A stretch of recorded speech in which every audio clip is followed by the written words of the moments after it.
Hi everyone, welcome to my channel. My name is Naila. I'm a public health educator that is here to share tips and knowledge with you on ways to access the care that you need while saving money in the process. Today is a very special day. Today I have one of my best friends of almost 20 years, Yaqutullah I Muhammad. Welcome. Hey everybody, thanks for having me, Naila. Hi Yaqutullah. I'm so happy.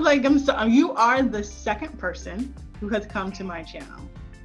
Oh, cool. Second guess. How are you? I'm pretty good, dude. I'm good. It's overcast here in Atlanta, and I have my hot tea, which I've been enjoying. And yes, all is well. Alhamdulillah. All right. Yeah. It's overcast here in Chicago. It's like, the weather sucks. But yeah, the weather sucks. So my friend Yaqutullah is a dietitian, and can you tell everyone how you became and why did you become a dietitian? Okay, so I figured, I really love working with people, and I love food, right? So I said, hey, why not combine the best of both worlds? I also really enjoy working with women and athletes. So a lot of it is really kind of based on being that nutrition coach, which I really enjoy, because I really enjoy seeing people change from current state to the state where they actually want to be. And I enjoy seeing that transformation that comes in the process. So I've been a dietitian for about 14 years now.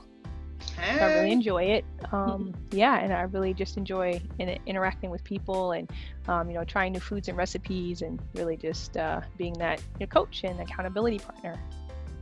Love it, and love it some more. What I also really love, I really like the name of your website called Nutrition Prescriptions. Can you share how you even came up with that name? Okay, so I took some classes in graduate school, and we did an entrepreneurial nutrition class, and I was like, oh my God, this is so cool. I learned about formulating my own business and everything, and I said, hey, I need to come up with a name. So I came up with Nutrition Prescriptions, and then when I actually got out into after graduating and practicing, I'm like, you know what? A lot of people really have different needs, and it's not a cookie cutter meal plan that you come up with and you give it to people.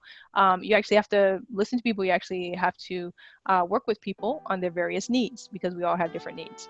And that's why I said, hey, Nutrition Prescription works, because we all have different nutrition prescriptions, and it's really kind of up to us to discover what works for us. That's true.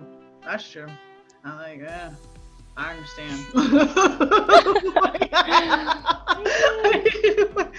So out of your many services that you provide, one service that really stood out to me was your grocery store tours, because there are a lot of people who do not know how to grocery shop and who do not know how to read a food label. I may be one of them who doesn't really know how to read a food label.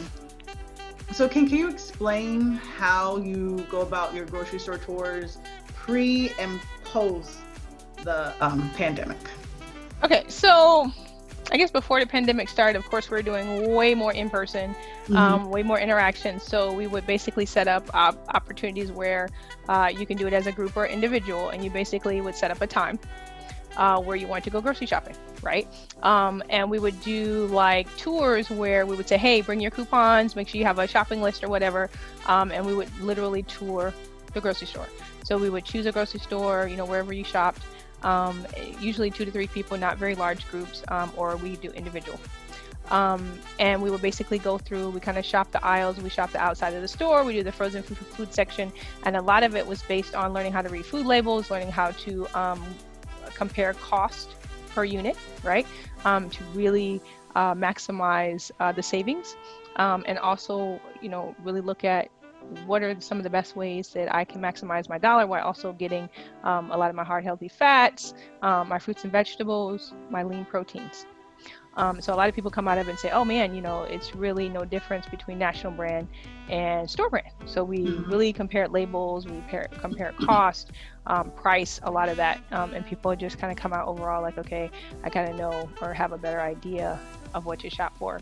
Now that COVID is going on, a lot of it is virtual. Of course, I do a lot of virtual counseling. And it's kind of like, hey, when you go grocery shopping, you can actually set a time where your dietitian's in your pocket, right? So basically on your phone. So we set up an appointment and we basically go grocery shopping with them.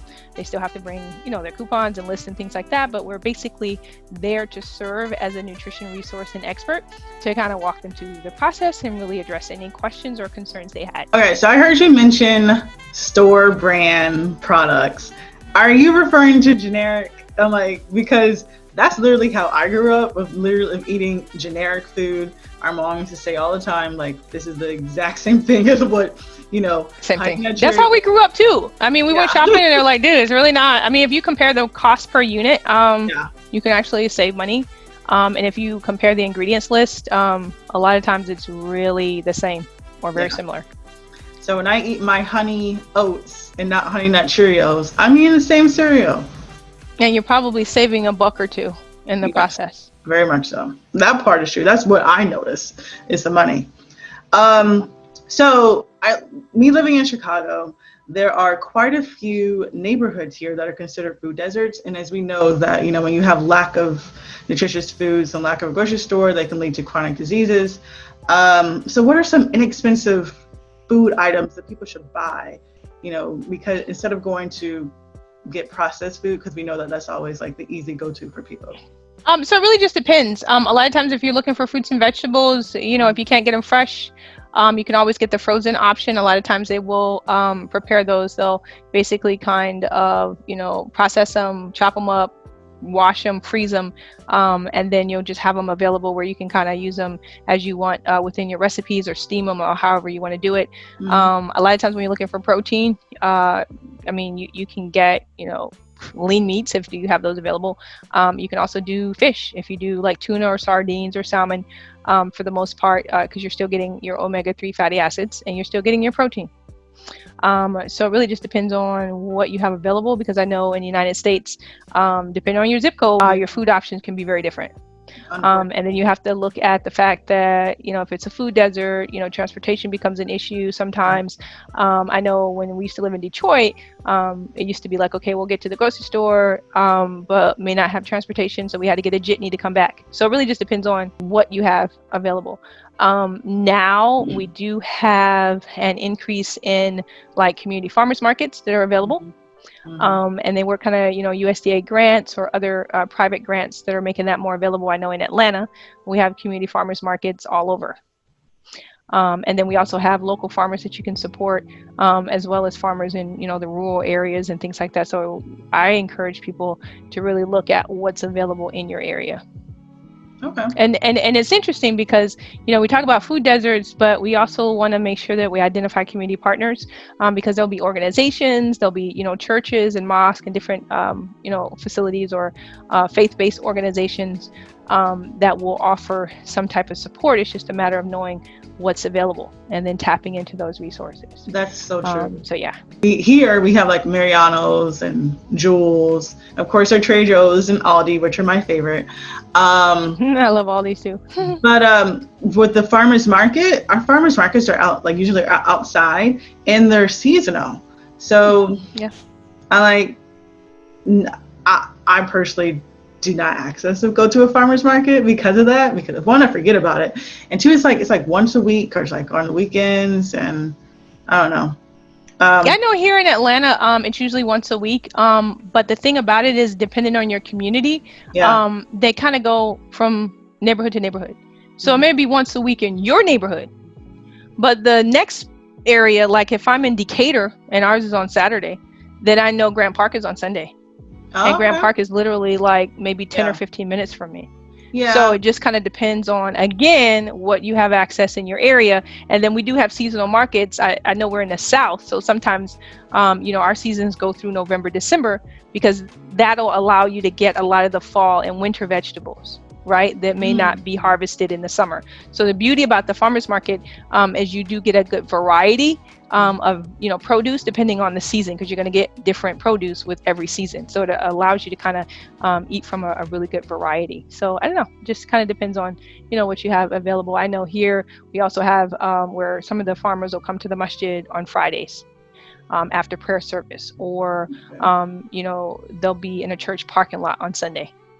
So, it's really, again, we all have access to the internet. If you can be on Facebook, you can be on Instagram, then you can identify, local resources, in your area. And I also work with a lot of veterans who are also food insecure. Yeah. So, we really identify things that are available to them as well. United Way, 211. So looking at where you can actually go up and you can pull that information. You can identify food pantries in your area, or you can identify additional resources in your area based on your zip code. So, seek and you shall find. I agree with you on that one. One staple that my husband loves is peanut butter. He loves peanut butter on every single thing. So what is a good way to like read the food label? Because there's so many options for peanut butter. What's the best peanut butter to buy? The one with the fewest ingredients. Okay. No, seriously. My husband loves peanut butter and oatmeal and almond butter. And then sometimes when he does butter chicken, he'll put almond butter in it, which is it tastes I don't know what it is. Butter chicken with but it smells good. Yeah, so whatever. So the key is to make sure that, of course, whatever butters or ingredients you're using, it has the fewest ingredients possible. So what I do is I look at peanut butter, and it basically just says peanuts and salt. So the fewer the ingredients, the better. You don't want it to have like high fructose corn syrup added or honey added or anything like that. You really don't need it. It's just extra calories. Got it. Unless you're trying to gain weight, then that's a different story. No, and especially me. No. No. Some people are trying to gain weight. So I really want to thank you, Yaqutullah, for coming. Please tell everyone how they can find you and how they can be your next clients. You're so silly, Naila. My website is nutritionprescriptionsrdn.com. Very easy. I'm also on Instagram, Yakutu_nutritionprescriptions. And then you can also get me on Facebook, Nutrition Prescriptions LLC. We also have an amazing fitness challenge, which, I love a good challenge because it keeps me motivated and the energy from the group really keeps me engaged. So our challenge is called Race for Your Health.